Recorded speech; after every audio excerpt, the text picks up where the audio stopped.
माझ्या आयुष्यात सुख कधी येईल, मला अपेक्षित धनलाभ कसा आणि कधी होईल, हेच सुरू आहे ना डोक्यात. आज तुला या कायम पडलेल्या प्रश्नांची उत्तरं देतो बघ. शांतपणे ऐक आणि आचरणात मात्र नक्की आण.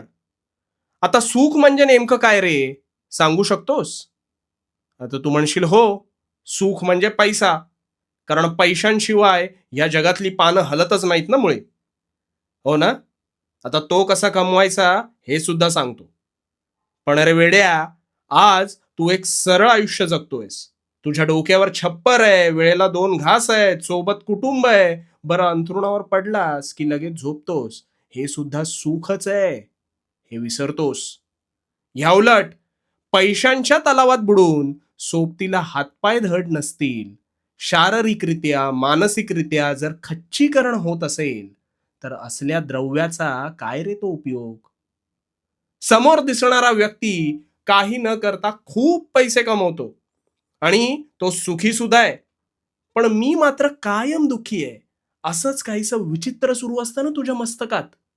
नेहमी लक्षात ठेव, दुरून डोंगर साजरे असतात. आता या बाबतीत एक गोष्ट तुला सांगतो.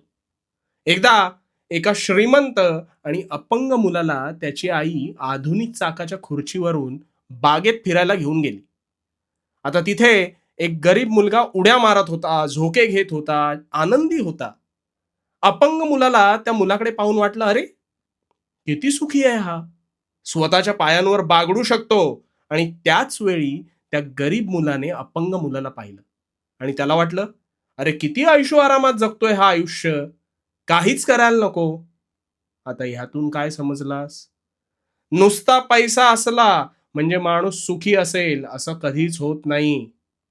समाधानी तर खरा गरीब मुलगा होता, जो शारीरिकरित्या मानसिकरित्या सक्षम असल्याने त्याला स्वतःच्या पायांवर उभं राहता येत होतं. त्यामुळे आजपासून स्वतःची तुलना इतरांसोबत करणं पूर्णपणे बंद करायचं.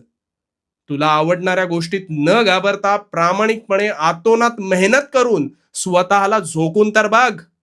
बघ, तुझ्या झोळीत सुद्धा समाधानाने कष्टाने पैशांचा पाऊस नक्की पडेल. आणि स्वतःला झोकून देताना भिवू नकोस. पडलास तर पुन्हा उभा राहा. हेच तुझी कसोटी आहे.